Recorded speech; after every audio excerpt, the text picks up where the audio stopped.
8장이 로마에서 가장 중요합니다. 8장 31절 이하의 말씀이 로마서에서 가장 은혜가 되고 힘이 있고 강력한 메시지이죠. 제목을 붙여봤는데 누가 우리를 대적하리요?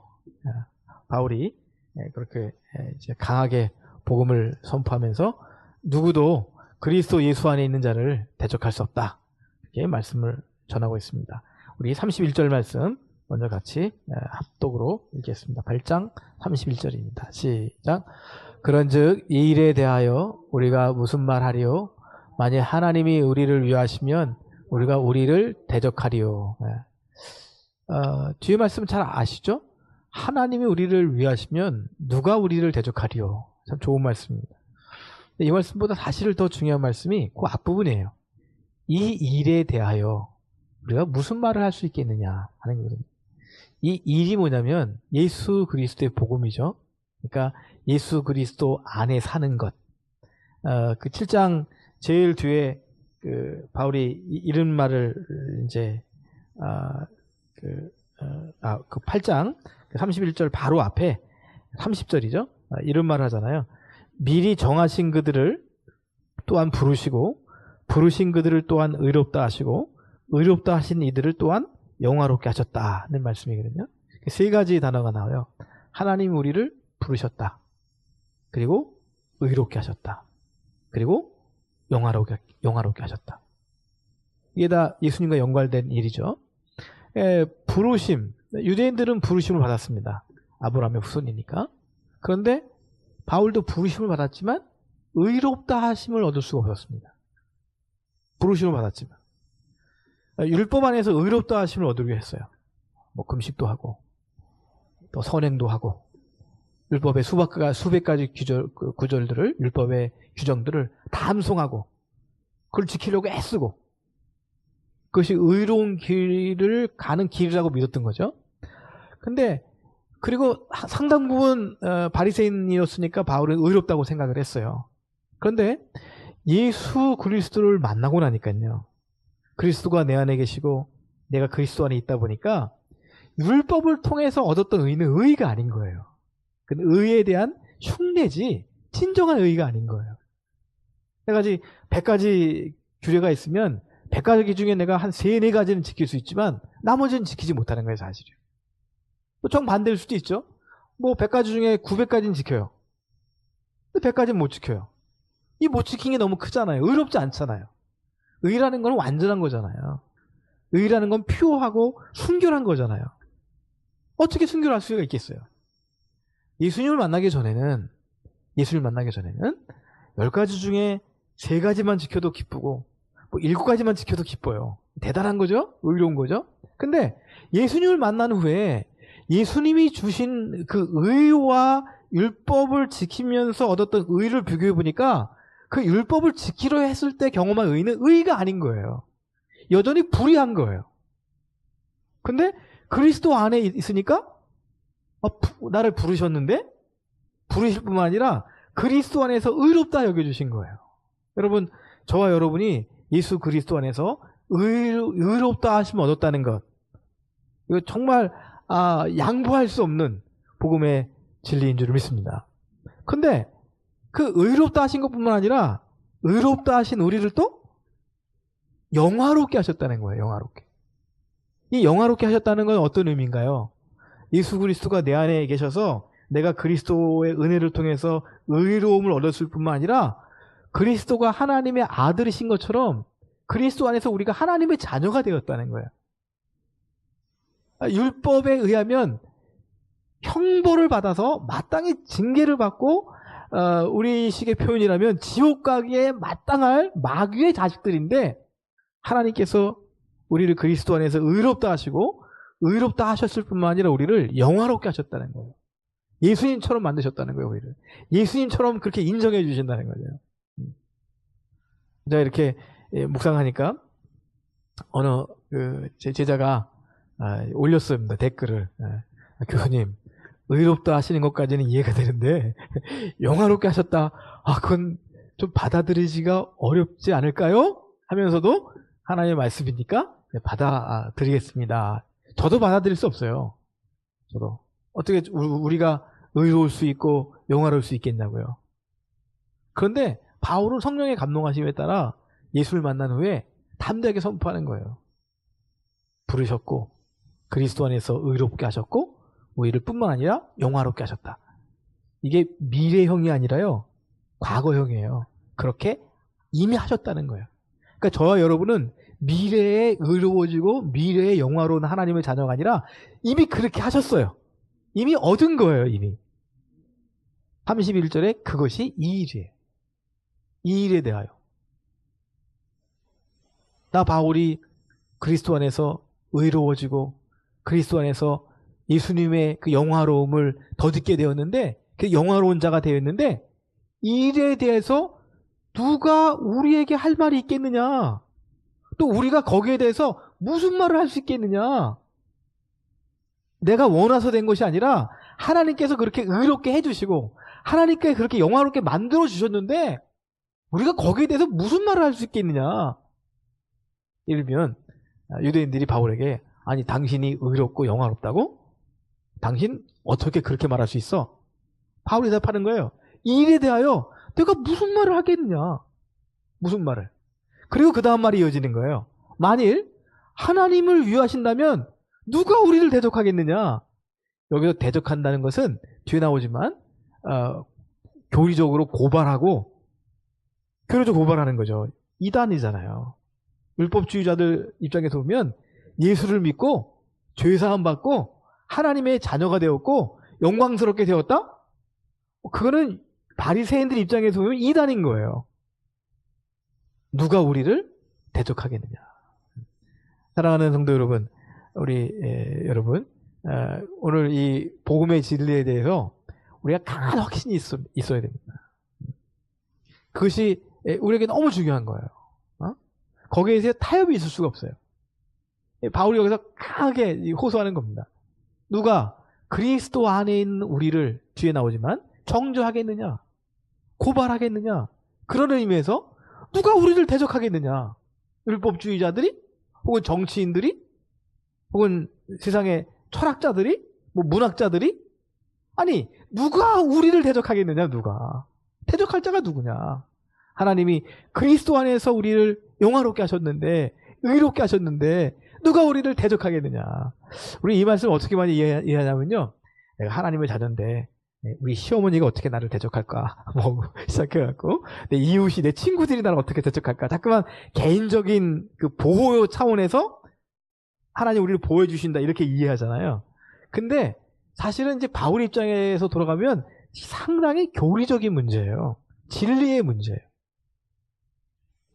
내가 그리스도 안에 있는데, 그래서 하나님의 자녀가 되었는데 누가 이 일에 대해서 내가 그리스도 안에서, 그리스도 빠지면 되죠. 예수 그리스도 안에서 하나님의 자녀가 돼서 의롭다 하심을 얻고 영화로움을 얻은 이 일에 대해서 누가 나를 대적하겠느냐? 명확한 거죠.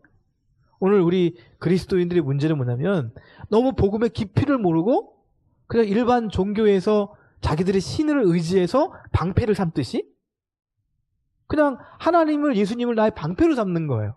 그 예수님과의 정확한 인격적인 관계에 대한 깊은 이해가 없이 종교적 주문을 외우듯이 예수님의 이름을 외우는 사람들이 너무나 많이 있는 것 같아요.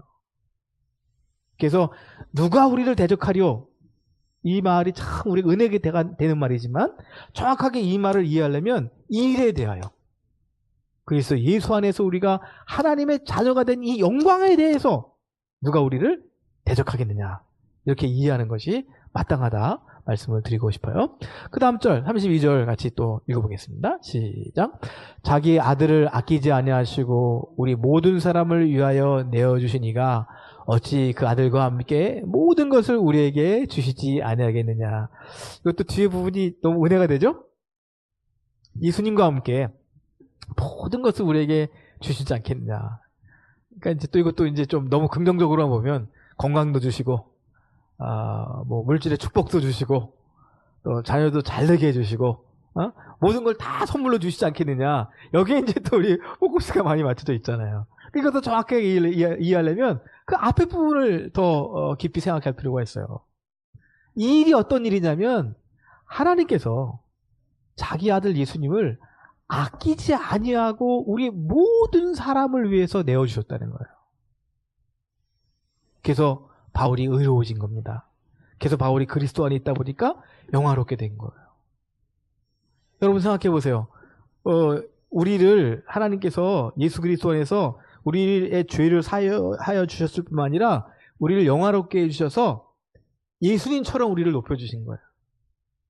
요한계시록 3장에 보면 예수님 이런 말씀하시잖아요.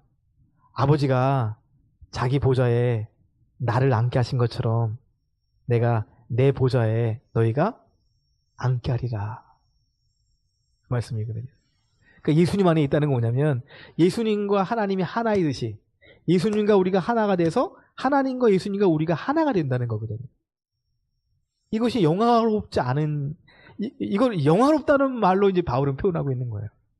그렇게 예수님 우리에게 주셔서 우리 그렇게 영화롭게 해주신 거예요. 그러니까 사실 다 주신 거죠. 하나님의 자리까지 내어주신 거잖아요.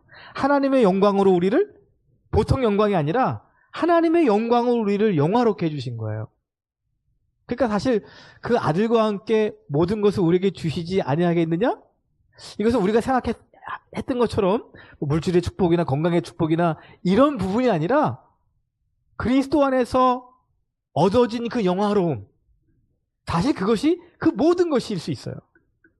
그 모든 것을 우리에게 주시지 않겠느냐? 이미 주셨죠. 이미 주셨죠.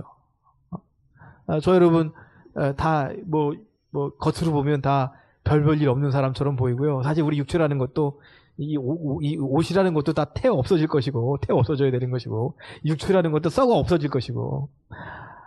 여러분 이번에 프랑스에 가서 참 설명할 수 없는 경험을 좀 했어요. 제 아내가 이제 다리를 이렇게 겹쳐서 어쩔 수 없이 병원에 갔어요. 병원에. 근데 이제 참 결론을 말하면 참 좋더라고요. 저희 집사람 머릿속이나 제 속이나 뭘 걱정할까요? 도대체 이 응급실에 왔는데, 한국도 응급실 가면 돈을 많이 받잖아요. 야, 이 프랑스 파리에 와서, 한국에서 우리 자녀들이 아빠, 알아서 해. 병원 안 가면 안 되는 거야, 이거는. 쫀쫀한 아빠가 되면 또 안 되잖아요. 그래서 여행을 중단하고 응급실에 이제 찾아간 겁니다. 택시 타고. 한 3시간, 4시간을 기다렸어요. 그리고 이제 결국 이제 진찰 받고 사진 찍고 나왔는데, 치료비를 하나도 안 받아요. 치료비를. 프랑스가 그렇대요. 공공의료이기 때문에 병원 안에 돈을 받는 그 사람이 없어요. 그래서 그 인포메이션 센터에서 카드를 들고 I'm from Korea.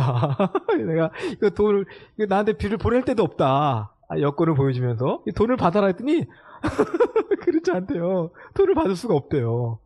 그냥 나왔습니다. 처방전만 받고 약값은 받더라고요. 약국에서. 근데 거기서 이제 3시간 4시간 기다리는 동안에요. 응급실에 계속 사람들이 실려와요. 그런데 70% 이상이 노인들이에요. 노인들. 80, 85, 90도 되고요. 그리고 이제 우리처럼 이렇게 자녀들이 가까이 살지 않으니까 혼자 오거나 앰뷸런스 실려서 친구 할머니 할아버지랑 같이 와요. 그리고 3, 4시간 거기서 큰 고통을 참으면서 의사를 만나기를 원하는 거예요. 참 마음이 너무 안 좋았어요. 그리고 어떤 할머니는 계속 누워서 울어요. 아무도 찾아주질 않아요. 이게 우리 인생의 마지막이구나. 마지막 10년, 20년은 제가 제 미래를 보는 거죠. 아무도 찾아오지 않는데 또 부를 수도 없고 공공의료에 의지해서 그냥 죽을 때까지 그렇게 왔다 갔다 하면서 끝나는 것이 우리 인생이구나. 그래서 이제 그 참 측은한 마음을 위로해 주시려고 하나님께서 그 그 병원비를 안 받게 하신 것 같아요. 그래서 이제 마음은 풀렸는데, 그리고 뭐 저도 서울에서 노숙인들 가까이 지내지만, 노숙인들이 그 병원에 들어와서 우리말은 행패예요. 자기 하소연하는 거죠. 의사들이 내쫓고. 그게 이제 선진국의 모습인데, 우리의 미래의 모습이에요. 거기 무슨 아름다움이 있겠어요? 그냥 사는 것이죠. 그걸 생각하면 우리의 이 모든 것을 우리에게 주신다는 거, 아니 뭘 주시겠어요? 건강을 주셔서 뭐 하겠어요? 우리 미래가 그런데. 네? 아니 뭐가 있든지 우리가 영화롭게 되겠어요. 인간의 영화로움이란 하나님의 영원하신 하나님의 자녀가 되는 거예요. 그 영원하신, 보이지 않으시지만 그 영원하신 사랑이 풍성하신, 완전하신 그 하나님의 자녀가 되어서 우리가 육체로는 계속 후퇴해 가요. 계속 쓸쓸해 가요. 그러니까 육체로는 멸망에 점점 다가가요. 그러나 그러면 그럴수록 우리에게는 그 영화로운 하나님의 자녀의 영광이 우리에게 지금 속사람이죠. 그게 주어져 있는 거예요. 자기 아들을 아끼지 아니하시고 우리 모든 사람을 위하여 내어주신 이가 어찌 그 아들과 함께 그 영광, 그 모든 것, 응? 하나님의 자녀됨의 영광, 그 썩어질 영광이 아니라 영원히 썩지 아니할, 유럽의 역사가 1000년이라면 1000년이 아니라 수억 년이 아니라 영원하신 완전하신 그 하나님의 영광을, 그 모든 것을 우리에게 주시지 않겠느냐. 할렐루야. 물론 이 모든 곳에는 물질도 포함되어 있습니다. 물질이 없이 살 수 없잖아요. 건강도 포함되어 있습니다. 건강도 주셔야 우리 육신의 삶을 또 살 수 있잖아요. 그러나 거기에 함몰되면 안 된다는 거죠. 그 놀라운 영광. 우리는 정말 쫀쫀하게 살아갈 사람들이 아니라는 거예요. 그 영광을 바라보고 그 영광 안에서 하나님께 영광을 돌리면서 살아가는 저와 여러분 다 되시기를 주의 이름으로 축복합니다. 우리 이어서 33절 말씀 또 같이 읽겠습니다. 시작. 누가 능히 하나님께서 택하신 자들을 고발하리요 의롭다 하신 이는 하나님이시니. 여기 고발하려 나왔죠? 유대인들이 바울의 이런 설교를 들으면요 뭐라 그러겠어요?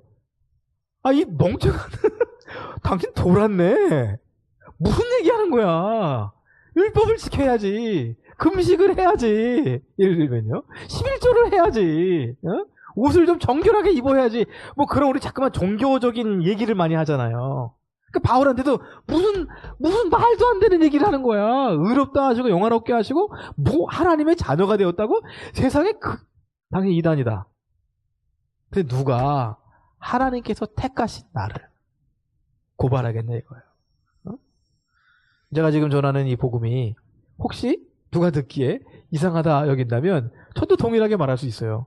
누가 나를 고발하겠어요? 내가 예수 그리스도 안에서 하나님의 자녀의 영광을 누리게 되었다는데 이게 혹시 신학적으로 이단이라면 누가 나를 고발하겠냐고요. 왜죠? 뒤에 보죠? 나를 의롭게 하신 분이 누구죠? 하나님이에요. 모세를 통해서 그 율법을 주신 그 하나님께서 모세를 알지 못하고 성취하지 못했던 모세가 바라는 받지만 모세는 그리스도의 복음을 받지 못했잖아요. 예언을 했지만 받지 못했잖아요.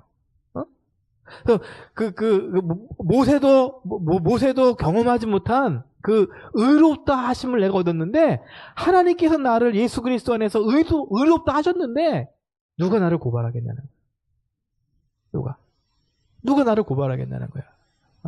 여러분 우리가 기도할 때 우리 하나님의 교회 안에 이 예수 그리스도의 복음이 강력하게 살아날 수 있기를 정말 기도해야 될 줄 믿습니다. 그거 외에는 없어요. 그거 외에는 없어요. 바울이 자기가 자기 생명같이 여겼던 그 율법주의를 벗어버리고 전도자로 일평생을 헌신한 이유가 어디 있겠어요?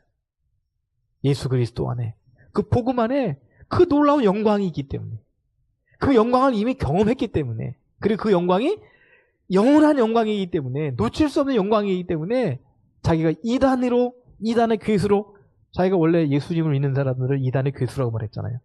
괴수라고. 자기가 괴수가 된 거예요. 그 괴수가 된 거예요. 나를 의롭다 하시는 분은 하나님이시다, 그리스도 안에서. 그런데 누가 하나님이 선택한 나를 고발하겠느냐? 고발하려면 고발해라. 하나님은 나를 선택하셨다. 나를 의롭다 하셨다. 이런 담대함이, 바울에게 있었던 복음에 대한 담대함이 저와 여러분에게 오늘 이 밤에 함께하기를 주의 이름으로 축복합니다. 34절 계속 볼까요? 시작. 누가 정죄하리요? 죽으실 뿐 아니라 다시 살아나신 이는 그리스도 예수시니 그는 하나님 우편에 계신 자요 우리를 위하여 간구하시는 자신이라. 아멘. 비슷한 말씀이지만 더 정확하게 풀어가는 거죠. 고발하려 했는데 이번에 누가 나를 정죄하려? 누가 우리를 정죄하려? 너희 이단이야, 너희 죄인이야, 그러지 마. 아니야, 정죄할 수 없어. 누구도. 죽으셨을 뿐만 아니라 그 예수님은 다시 살아나셨어요. 그리스도 예수, 그는 지금 하나님 우편에 계신 자예요. 살아계신 자예요. 죽은 자가 아니에요. 우리의 십자가에서 죽으신 그분은 지금 살아계셔서 하나님 우편에 앉아 계신 자예요. 가만 계신 것이 아니라 우리를 위해서, 자기를 믿는 우리를 위해서 지금 뭐 하시죠? 간구하셔요. 기도하시는 자예요. 우리를 위해서 목숨을 내어주시니까 자기를 믿는 우리를 위해서 그 영광의 자리에 앉아서 간구하시는 거예요. 중보하시는 거예요. 그 영화로움을 잃지 않도록. 이 영광을 잃어버리지 않도록. 여러분, 우리가 열심히 해서 우리의 믿음이 지켜지는 것 같잖아요. 열심히. 아침에 일어나서 묵상하고 큐티하고 성경 읽고 하루 3번 기도하고 내 믿음이 지켜지는 것 같잖아요. 그거 아니거든요. 하루아침에 날아가거든요. 우리 믿음이라는 게요, 얼마나 감사한지요. 하루아침에 싹 날아갈 수 있는 게 우리의 믿음이에요. 그래서 이념적으로 말하면요, 그 좌파에 열심히 있던 사람들이 우파가 될 수 있고요, 또 아주 보수적인 사람이 또 갑자기 어느 날 머리 깎고 좌파가 될 수도 있고요. 사람이 그렇게 생각이 간사한 거예요. 근데 성령 안에 있는 사람은요, 예수 그리스도의 복음 안에 있는 사람은요, 간사해지지가 않아요. 저도 초등학교 6학년 때 지금 돌이켜보면 중학교 올라갈 때 예수님 영접했거든요. 지금까지 그 믿음이 있어요. 지금까지 40년이 넘도록 오히려 그 믿음이 더 강해졌어요. 이게 어쩐 일이죠? 나를 위해서 죽으신 그분이 살아계셔서 하나님 보좌 앉아 계시고, 그분이 나를 바라보면서 42년 전에 너 같은 손 들고 나한테 헌신했지. 내가 너를 위해서 기도해. 내가 너를 지키는 거야. 살아계신 예수님. 누가 나를 정죄하겠어요? 죽으셨을 뿐만 아니라 그 예수님은 살아계셨어요. 살아나셨어요. 그리고 영원한 그리스도가 되셔서 하나님 우편에 앉으셔서 가만 계신 게 아니라 지금도 자기를 믿는 자, 자기가 구원한 자를 위해서 간구하고 계시다는 거예요. 야, 이 놀라운 말씀. 저 여러분에게 참된 복음의 진리의 말씀인 줄을 믿습니다. 그러고 나서 이제 35절부터 쭉 읽어볼게요. 뭐 시간도 됐지만 이제 이 영화로움, 의로움, 하나님 안에 있는 이 축복, 이 모든 것을 알잖아요. 그럼 이제 쭉 나가는 겁니다. 천천히 읽어보겠습니다. 시작. 누가 우리를 그리스도의 사랑에서 끊으리요? 환난이나 공고나 박해이나 기근이나 적신이나 위험이나 칼이랴. 기록된 바 우리가 종일 주를 위하여 죽임을 당하게 되며 도살당할 양같이 여김을 받았나이다 함과 같으니라. 그러나 이 모든 일에 우리를 사랑하시는 이로 말미암아 우리가 넉넉히 이기느니라. 내가 확신하노니 사망이나 생명이나 천사들이나 권세자들이나 현재일이나 장래일이나 능력이나 높음이나 깊음이나 다른 어떤 피조물이라도 우리를 우리 주 그리스도 예수 안에 있는 하나님의 사랑에서 끊을 수 없으리라. 아멘. 로마서의 핵심이죠. 우리를 우리 주 그리스도 예수 안에 있는 하나님의 사랑에서 끊을 수 없다. 그냥 하나님이 아니라 그리스도 예수 안에 있는 하나님의 사랑. 하나님이 자기의 완전한 사랑을 그리스도를 통해서 우리에게 보여주셨어요. 살아있는 사랑이고 살아계신 하나님이고 살아계신 그리스도십니다. 누가 우리를 이 시대 가운데 대적하겠습니까?